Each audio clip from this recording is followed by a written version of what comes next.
నమస్తే, welcome to political corridor. This is Karthik. Janasena party అధ్యక్షుడు Pawan Kalyan TDP మిత్రపక్ష నేత లేక చంద్రబాబు నుంచి ప్యాకేజీ తీసుకునే టీడీపీ ప్రచారకర్త? పవన్ చెప్పే మాటలకు టీడీపీలో విలువుందా లేదా?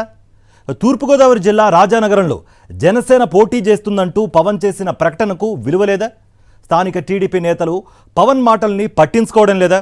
అసలు చంద్రబాబు కూడా పవన్ మాటలకు విలువ ఇవ్వడం లేదా? అసలు టీడీపీ జనసేన మధ్య ఏం జరుగుతోంది? Watch it. 3 వారాల క్రితం టీడీపీ అధినేత చంద్రబాబు 2 నియోజకవర్గాల్లో తమ పార్టీ అభ్యర్థులను ప్రకటించారు. దీంతో కోపం వచ్చినట్లు నటించిన జనసేన అధినేత పవన్, నేను కూడా మా పార్టీ పోటీ చేసే 2 సీట్లను ప్రకటిస్తున్నా అంటూ ఉమ్మడి తూర్పుగోదావరి జిల్లాలోని రాజోలు, రాజానగరం సీట్లను ప్రకటించారు. అయితే అక్కడ ఎవరు పోటీ చేస్తారో తెలియదు కనుక అభ్యర్థుల పేర్లు మాత్రం పవన్ ప్రకటించలేదు. ఆల్రెడీ రాజోలు సీటు గత ఎన్నికల్లో జనసేన గెలిచిన ఏకైక సీటు. అయితే పవన్ వైఖరి నచ్చక రాజోలు ఎమ్మెల్యే రాపాక వరప్రసాద్ జనసేనకు దూరమయ్యాడు. 2 పార్టీలు కలిసి పోటీ చేస్తాయని టీడీపీ, జనసేన చెబుతున్నా పొత్తు ధర్మం ఎంతవరకు పాటిస్తారనేది $1 మిలియన్ ప్రశ్నగా మిగులుతోంది. ఏదేమైనా పవన్ ప్రకటనతో రాజోలు, రాజానగరంలో జనసేన టికెట్లు ఆశిస్తున్న వారు సంతోషిస్తున్నారు. అయితే టీడీపీ నేతలు మాత్రం ఇక్కడ పోటీ చేసేది తమ పార్టీ అభ్యర్థి అంటూ ప్రకటనలు చేస్తున్నారు.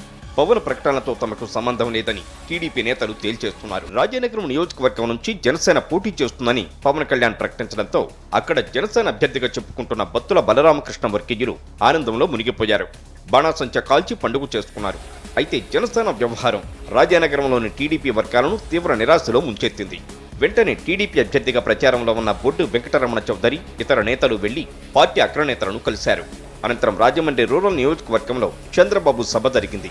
అక్కడ కూడా రాజానగరంలో జనసేనకు చెందిన వారే పోటీలో ఉంటారని చంద్రబాబు పార్టీ నేతలకు స్పష్టత ఇవ్వలేదు. పొత్తు ధర్మం ప్రకారం పవన్ కళ్యాణ్ ప్రకటించింది నిజమని పార్టీ వర్గాలకు చెప్పలేదు.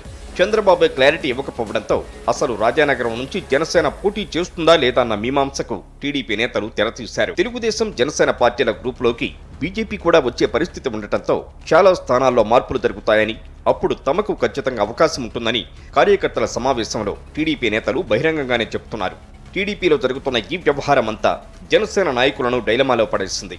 కొన్ని రోజుల క్రితం రాజానగరం నియోజకవర్గంలో నిర్వహించిన ఉమ్మడి సమావేశానికి కూడా టీడీపీ నేతలు హాజరు కాలేదు. జనసేన శ్రేణులు తమ పర్యటనలు, ప్రచారం అంతా విడిగానే చేసుకుంటున్నాయి.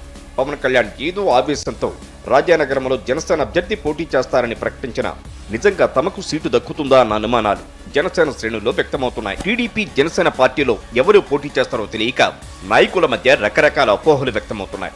2 పార్టీలు సీటు ఎవరికి ఇచ్చినా మరో పార్టీ నేతలు సహకరించే పరిస్థితి కనిపించడం లేదు.